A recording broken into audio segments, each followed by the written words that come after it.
অ্যাপের মাধ্যমে কিভাবে নতুন ভোটার লিস্টে নিজের নাম চেক করবে, যারা ওয়েবসাইটে পাচ্ছিলে না তাদের জন্য এটা খুবই সহজ একটা পদ্ধতি এবং খুব ইজি ভাবে এটা হয়ে যাবে। তাই চলো কিভাবে করবে ডিটো তোমাদের লাইভ খুঁজে বার করে দেখিয়ে দিই। দেরি না করে ভিডিওর মধ্যে চলে যাই। আমার কাছে অ্যাপ্লিকেশনটা ওপেন করাই আছে। তোমার কাছে যদি না অ্যাপ্লিকেশনটা থাকে তুমি চলে যাবে তোমার মোবাইলের প্লে স্টোরের মধ্যে, গিয়ে সার্চ করবে ECINET নেট। সার্চ করার পর যে অ্যাপ্লিকেশনটা আসবে অ্যাপ্লিকেশনটা ইনস্টল করে নেবে। ইনস্টল আমার ফোনে অলরেডি করাই আছে। এখান থেকে আমি অ্যাপ্লিকেশনটা ওপেন করলাম।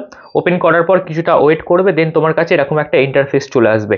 দেন এখানে দেখো ওপর দিক থেকে 4 নম্বরে লেখা দেখাচ্ছে search your name in voter list. এই অপশনটার মধ্যে ক্লিক করতে হবে। এর মধ্যে ক্লিক করলে তোমার কাছে এতগুলো চলে আসবে। এখান থেকে তুমি অনেক ভাবে সার্চ করতে পারো।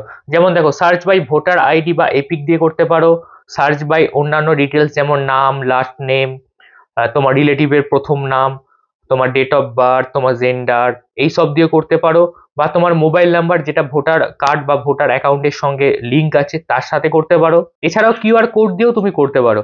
তো আমি এখানে চলে গেলাম ভোটার আইডি বা এপিক এটার মধ্যে। এখানে যাওয়ার পর তোমাকে এই ফাঁকা ঘরটাতে লিখতে হবে তোমার ভোটার কার্ডের ওপরে যে এপিক নাম্বারটা আছে, এই ফাঁকা ঘরটা এপিক নাম্বারটা লিখে দিতে হবে। সেটা আমি লিখে দিই। এটা লিখে দেওয়ার পর সার্চ, কিছুক্ষণ অপেক্ষা করতে হবে। দেখো সার্চ করলেই তোমার সামনে যে এপিক নাম্বারটা দিয়ে তুমি সার্চ করেছিলে সেইটার সমস্ত ডিটেলস এখানে চলে আসবে। দেখো তার নাম, তার এজ, জেন্ডার, তার বাড়ির লোকের নাম, কোথায় তার ভোট গ্রহণ কেন্দ্র, কোন বিধানসভার আন্ডারে, এ টু জেড সকল ইনফরমেশন চলে আসবে। এমনকি লাস্টের দিকে সিরিয়াল নম্বর বলে একটা নাম্বার পাবে।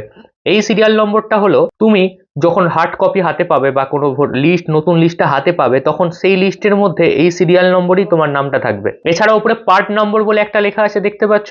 এই পার্ট নম্বর হচ্ছে তোমার বিধানসভা কেন্দ্রের পার্ট নম্বর। এছাড়াও পোলিং স্টেশনের নামও তুমি নিচের দিকে পেয়ে যাবে খুব অনায়াসেই। তাই এইভাবে তুমি চেক করতে পারো যে তোমার নাম নতুন ভোটার লিস্টে উঠলো কি উঠলো না। একদম সহজ পদ্ধতি, ইজি পদ্ধতি। তাই ভিডিওটি এখনই সেভ করে রাখো এবং তোমার পরিবার এবং বন্ধু বান্ধব সবার সঙ্গে শেয়ার করে দাও। এছাড়াও যদি কোনো রকম কোশ্চেন থাকে অবশ্যই কমেন্ট করে জানাতে পারো। আর প্রতিনিয়ত এরকম ইনফরমেটিভ ভিডিও পেতে আমাকে সাবস্ক্রাইব বা ফলো করে রাখো।